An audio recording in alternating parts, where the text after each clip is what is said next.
Hey everybody, thanks for joining us for episode 3 of Sing Me Your Story. I'm talking today with Emily Goglia. She is talented, beautiful, has had a very interesting path thus far in the music business, which you will learn more about as we talk. She's had some very cool and interesting and unusual gigs. So she and I first met singing in Voices of Liberty, and I was just taken. I just think the world of her, and I think she's such a talent, and I think she's going to go really far. I think we should all keep our eyes on Emily Goglia. So I hope you enjoy this. It's not a typical Sing Me Your Story episode in that there are some funny stories, but most of the stories that we share are encouraging, hopefully, and inspirational, because we talk a lot about the lessons that we learn on each gig that we do and how we continue to progress and learn as an artist and be prepared for the next thing that's coming. I hope this is encouraging and inspirational to you wherever you are on your artistic journey. Also, this episode is a two-parter because there was just a lot of good stuff in there that I couldn't edit out. Anyway, thanks for joining and enjoy my talk with Emily. Okay, Emily Goglia. No. But how do people mess up your name? Please tell me how every way that people mess up your name. Okay, I've got Goglia. It's usually Goglia. I've gotten Gogilia, which is weird because they are adding letters in. And then I get Gulia, because it is Golia, but Gulia, and I feel very bad for my sister, whose name is Juliet, because she gets Julia Gulia all the time. And it's rough for her, but because I get it and I'm not named Juliet. Anyway. I think I say Gulia. I think I've always said Gulia. Right. Probably Julia. I'm over it. Well, I don't say Schnur. I just say Schnur, and it's not pretty. I mean, Schnur is not even that much prettier, but I think it's very pretty. Schnur. It's a little bit better. So Goglia, right? Mm-hmm. But I have to say it like Goglia. It's Golia. There's no G. I know. I'm kidding. Oh my God! I was like, oh. I'm kidding. Emily Goglia. Emily Goglia. Now I'm all paranoid. No, that's it. Thanks for taking the time. Oh, thanks for having me. So you and I first met doing Voices of Liberty at Disneyland. You were singing super, super high and I was singing super, super low. And it was my first time ever singing that low. Right, yeah. Actually hired because I'd been just doing soprano. And they were like, oh, you have this really man notes. And I said, okay, I guess I do. But you did. I mean, yes. Well, I knew right away what an incredible talent. So you're so talented and music just like oozes from you. Like I think you're very artistic. And then on top of it, you're funny, which is I'm like, okay, now we can be friends because like, you're funny. So I just love you and thanks for hanging out for a little bit today. So speaking of getting high, speaking of what you were doing before Voices of Liberty, so how did you get there? Like tell us a little bit about your road, you know? Karen, I feel like my life started at Voices of Liberty, which is really not true. It was one of my first jobs out of college. Okay. Me too, but like several years before in Florida, Right. So, I mean, before that, I sang, I went to USC and I studied vocal jazz and music industry. I got a minor in theater, and I had been big in the a cappella scene. I was in the SoCal Vocals, and we are now 5-time international champions. Seems very cool. Then, I did like Rent I've done Rent already, right? By I Voices. think so. Yeah. I did this like cool version of Rent in downtown LA where we did it in a weird, like a warehouse, and there was an actual tent city outside. So when I was playing Maureen and I was like, save the homeless, there were actually homeless people outside. It was very real. It was very real. And then I did Wedding Singer. And then I booked Voices of Liberty. And I just remember that audition. Well, do you remember? It was like every singer in LA was there. Yeah. And it was an open call, and it just like was an all-day thing that just slowly got petered down. And I was like, oh my God, I'm still here. Mm-hmm. We did a sight reading thing, and then it's brutal, but it's like then you get into the group and you understand why they have to run the audition. Like I've never been that when Tony said to sing in unison, and we were all standing in lines, and he would come and we were all just singing some like ooh, and he would come and listen, stick his head in between people and see if they were the same. I've never felt that much pressure. Like, oh my God. It's good to also remember on the inside you're feeling one way, but yet again, you just have to trust the whole process and things other than what's in your control, because they heard it, even though on the inside you're probably like, am I even giving them, like, am I singing? What am I, right? Yeah. Like on the inside, you feel like you're going, oy, oy, oy. But they're hearing this lovely, pure Uvel. Yeah. Yeah. It's so interesting though, because it just like really set off where my life had. I feel like my life started in that group. Like it's the first thing I ever talk about. That's your first like gig, your first real gig. And all of a sudden I was a professional singer, like, and I haven't really gone back from that.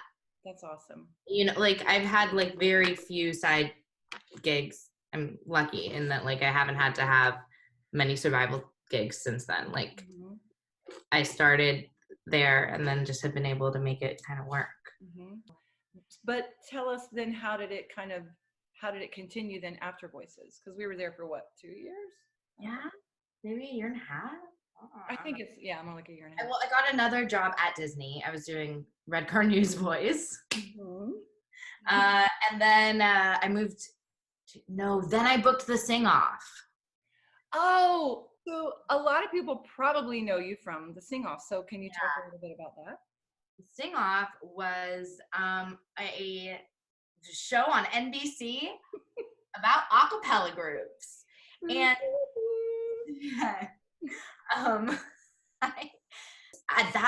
at this point, like all of my friends had been on Sing Off, and I was like, it just felt like I just needed to like tick the box, you know, like be like, okay, I've done this Sing Off, like I need, and so I found, it was weird. And I got this email from a friend from college about a group of girls that were looking for more singers, and they were putting together a girl group to audition for the show, and they were in New York, and I happened to be in New York the weekend they were making the audition video. So you knew these girls, or you knew one of them? No, it was like a friend of a friend. Oh, okay. It was really weird. This story's weird. And like, so I went and I made this audition video, and I was like fifth girl on the left, like like whatever. Yeah, like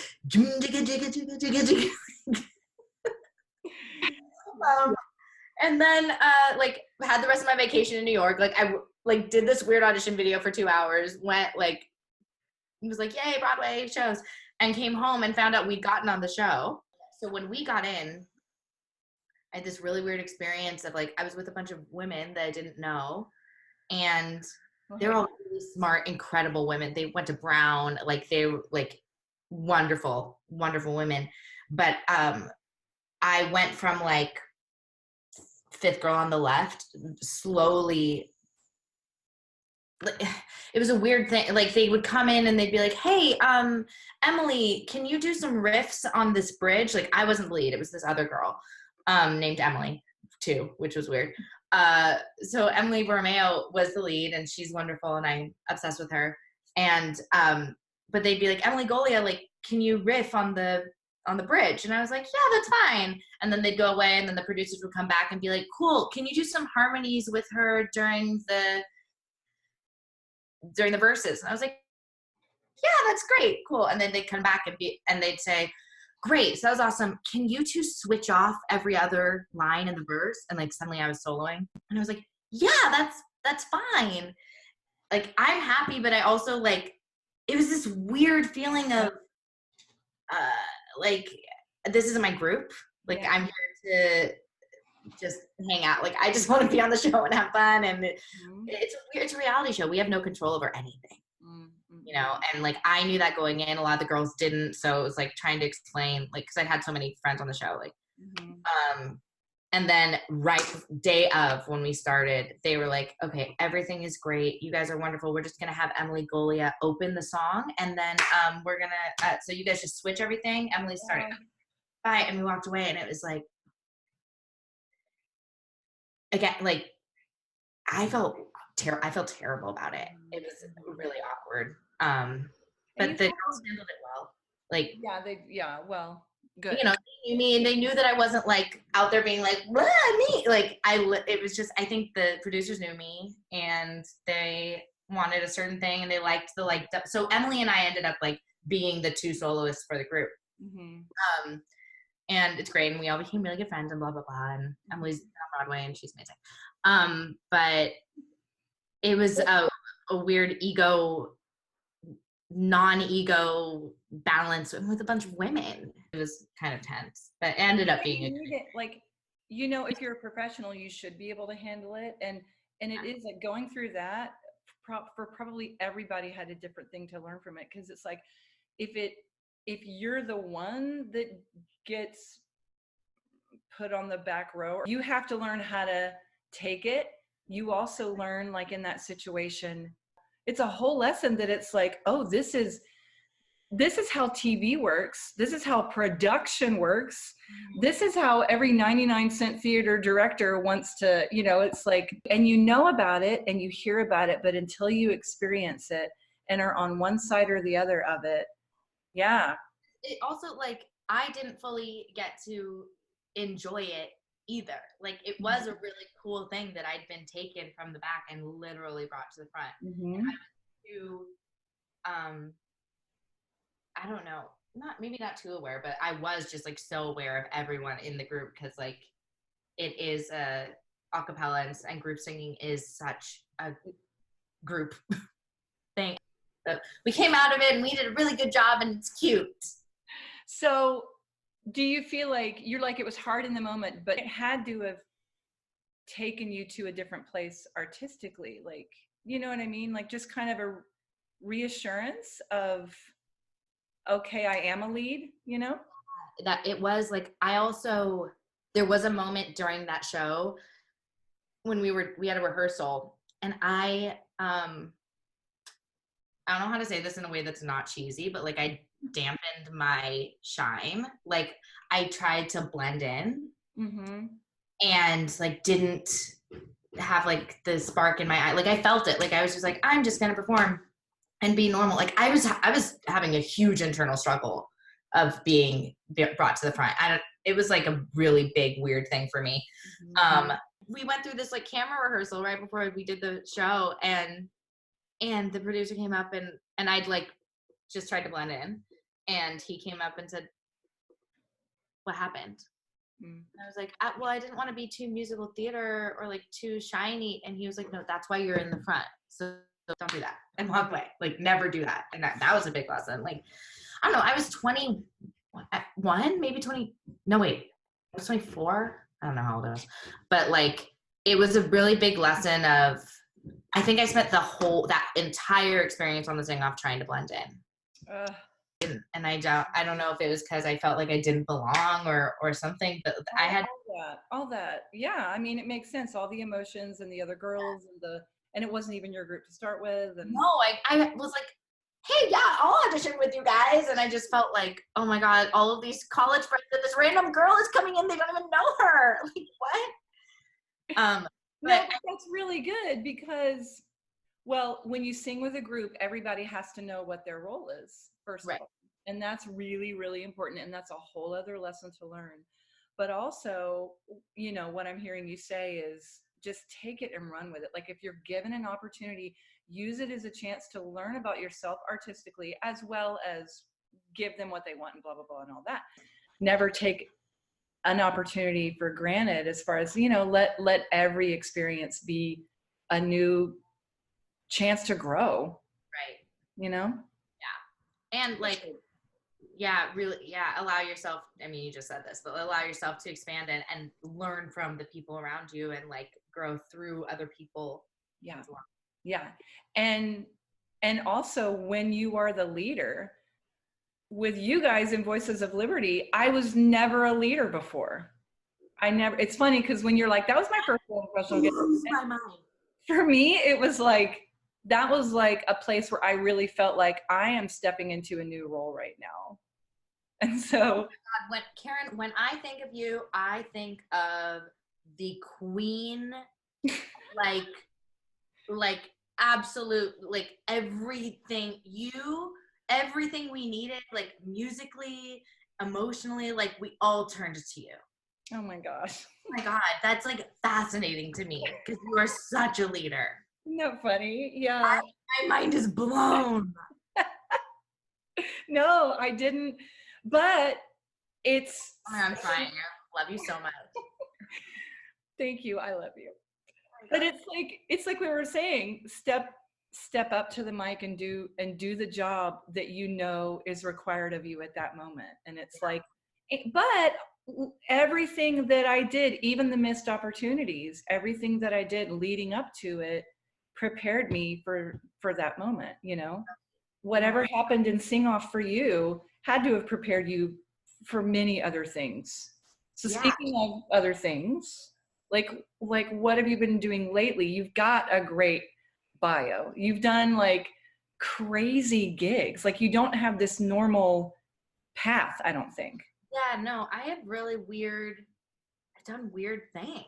Let's see. Yeah, so I did Sing Off, and then I joined the USO show troupe, which is my like weird.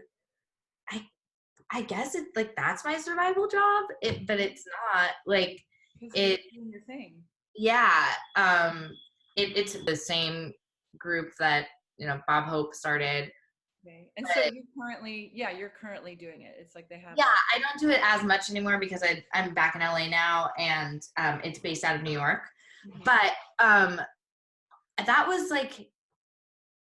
was a random audition that I went to. It's composed of Broadway performers and professional actors and singers, and it's like what we do when we aren't doing other things. It's like the best job ever. I get to travel around the world and perform for our military and like meet the people that are protecting our country and see super secret places that I never thought I would see. Wow. I bet you cannot compare that audience to anything. No. Like I'm getting teary-eyed thinking about it. It's beautiful. It's amazing. Like, so I just was in, I was just in the Marshall Islands, small island. Where that is. I know. So I went to Guam first. Okay, Guam. Guam is 13 degrees from the equator. The Marshall Islands are like a little closer to Hawaii, so closer to home, and only 7 degrees from the equator. A lot of sunblock. Right. I went to the Kwajalein Atoll, or Atoll. I don't actually know which one it is. I've chosen to say Atoll because I think Atoll sounds a little. And the only people that live there are military. Wow. Like truly just military, and they handle all of our they literally are the people that are protecting us from missiles that may be sent. Wow. Yeah. And that existed at all. I know. And I did a performance, we did a show for them on Roy, and it was so beautiful there, Karen. It's like pink and purple sunsets, like and the water is so blue. It is this color, and I'm not kidding. Like, it is so blue. How nice that I just like had that. But these men came up and they were like, we are forgotten. Like, we are absolutely forgotten out here. One of them was like, my wife, like, no, I don't even talk to her. Like, they just are so forgotten. And we came out there and they hadn't had live performance in 5 years. The USO had not been there since the 40s. But live performance and live music is really important. Mm-hmm. And you don't realize it. Like, we just take it for granted. It's like for so many people, it hits such an inner part of you that's home, I think, for those guys, it's like we think about missing American food. Like, that's the one thing that people think about. Oh, did you miss hot dogs or pizza or whatever? And it's like, but the music, like what you surrounded yourself with, that's a huge piece of home, I think. Yeah. It's really cool and really special, and it's a really cool job. Do you want to talk a little bit about Grease Live? Oh, sure. Yeah. So tell us about Grease Live, because that was a cool experience. I was on a USO trip. I was living in New York, and we were on a USO trip in LA. So I was in LA, mm-hmm. and we were like, yeah. And I got a call from the director of that production of Rent that I happened to have brought up earlier. And she and I had done it like years ago, and they needed a swing for the main girls in Grease, because all of them were famous Vanessa Hudgenses, and they would be, like, oh, sorry, I have to go do Jimmy Kimmel, and like they wouldn't be there. And so Grease is such an intricate show, and like so many characters, and so she needed someone that she could trust, that like what she said was like not gonna freak out around the celebrities, which is definitely me. Like, I couldn't care less. And yeah. And just that she could trust to like make her look good, I guess, and like do a good job. Mm-hmm. And it was so cool because I did that show.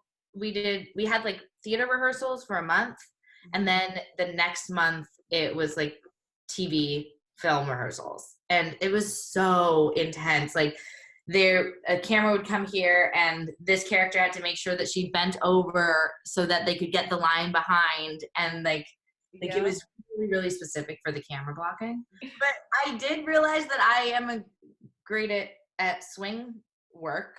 Like, by the end of that process, knew the entire show. They would say like page 33, and I'd be like, oh yeah, it's the lunch scene. Like, it was scary how well I knew that show. And then I was working with crazy, huge people like Tommy Kail, the director of Hamilton, and Tom Kitt, who wrote, Next to Normal and a million other things, and big choreographers, and Zach Woodley was the choreographer. It was just like a really cool way to be like work closely with them. Right. Yeah. So for people who don't understand swing, and I don't even think I get, like, I know what a stand-in is and I know what a swing for voices is, but I don't think I know like what you mean by a swing. So my favorite story to tell of this is as follows.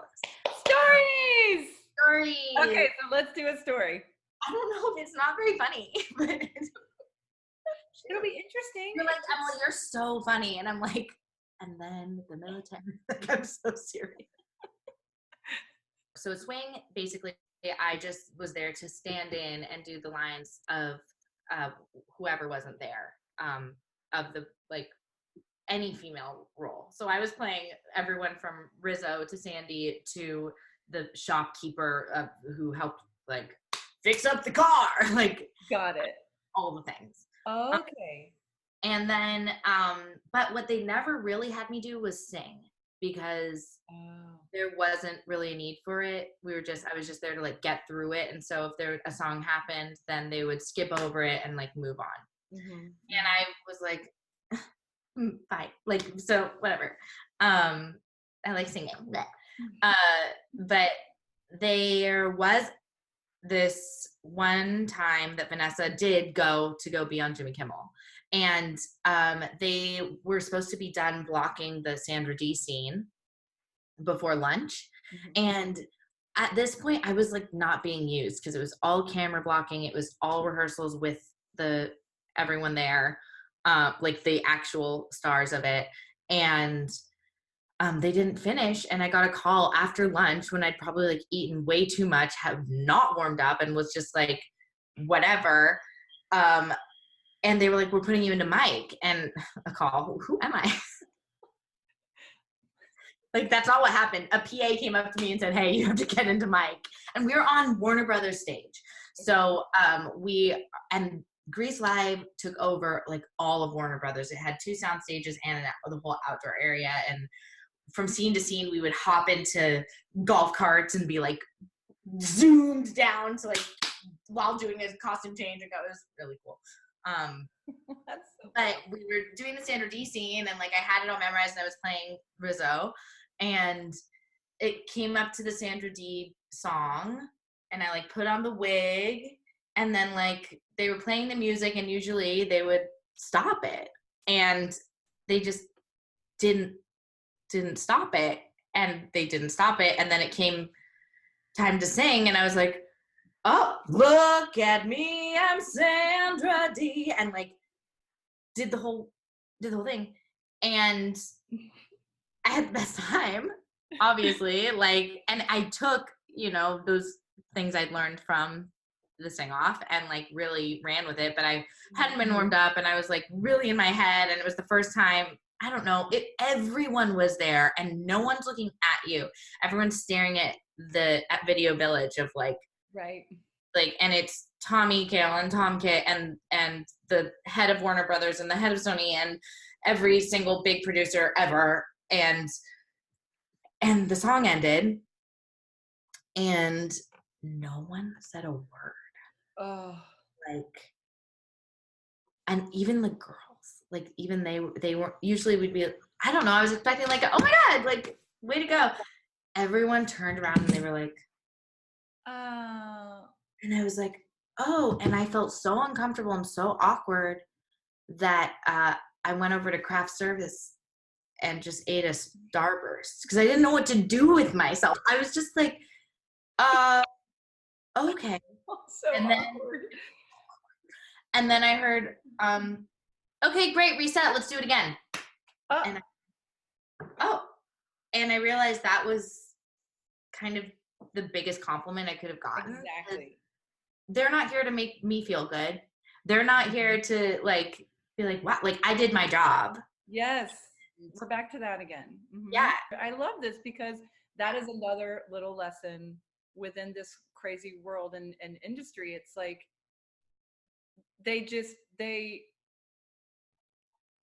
how do I put this? You don't expect the compliments because the compliment is the fact that you're there in the first place. Yeah. And that, they just know you can do it. That's why you're here. Otherwise you wouldn't be here. And like, so they don't feel the need. It's almost like that's the next level of professionalism. You know, it's like people probably, I don't know, but it seems like people probably don't tell Meryl Streep how awesome she is on set all the time, although she's pretty awesome. Oh my God. But then in turn, she can focus on other things because she's not wrapped up in going, God, I hope they liked it. Right. Because it's not about that. It's about just do your job and you know, and I think it also goes back to teamwork, and that like I was another, like, I just needed to fit into that spot because they needed to make sure that the camera was in the right place at the right time. Like, if I'd been distracting, if I hadn't like if I'd been too much or too little or hadn't been on, like, I wasn't prepared to sing that. I hadn't been used in like a couple of days. Yeah. I was not prepared to even know. Thank God I'd been paying attention because I knew I would never have to go on. Like, I'm really lucky that I don't know, did my job, because it really would have been easy to stand on the other side of the soundstage and never pay attention to where anyone was standing anymore because I wasn't being used, because no one was supposed to miss. And this was like a last minute thing that they were supposed to be done by this point. I get butterflies just thinking about that. So the first point is, like you said, you were just a part of the team. It's like, it didn't matter. You were just involved with the production and you were happy to be there. It didn't matter that you weren't playing what you necessarily wanted to. Like you were just, look, I'm here to make it a good production, whatever that means for me. So you were in a way on the back, you weren't on the back line, but you know, you weren't on the front line necessarily. No, and being a swing is weird. Like you are part of everything, but you're not part of it. And that's a big ego check. Like I had come from playing Maureen for the second time. I was like queen of that. You were the queen of the Voices of Liberty. I was the queen of that cast. And we all have those moments in life too, where we are like I would sit down and everyone else would come sit down next to me. You know, like just like I was feeling great. I was playing a role that I loved doing. And then right after that, like 2 weeks after, I was doing Grease and I was invisible. Like truly invisible. And it was like, but I was part of the coolest thing that I think was happening. And I'm still so proud to have been part of it. They ended up putting me in it because they liked me. I wasn't supposed to be in it at all. And they gave me like a really nice slip and stuff. If you watch Grease Live and like play the drinking game of Where's Emily, because I knew where every camera shot was, and I was like, no. It's very fun. You get drunk. Okay, that's awesome. No, but I love this. I love this because it's like show up prepared, do your job, take every opportunity, no matter what, you know, because it's going to be up and down. Yeah. And then honestly, you've already had several moments of you just never know, like do a good job regardless. Just, you know, great to work with. Mm-hmm. Like I got this job from a job that I did years ago, and they were just like, who would be good at this? Oh, Emily. You never know.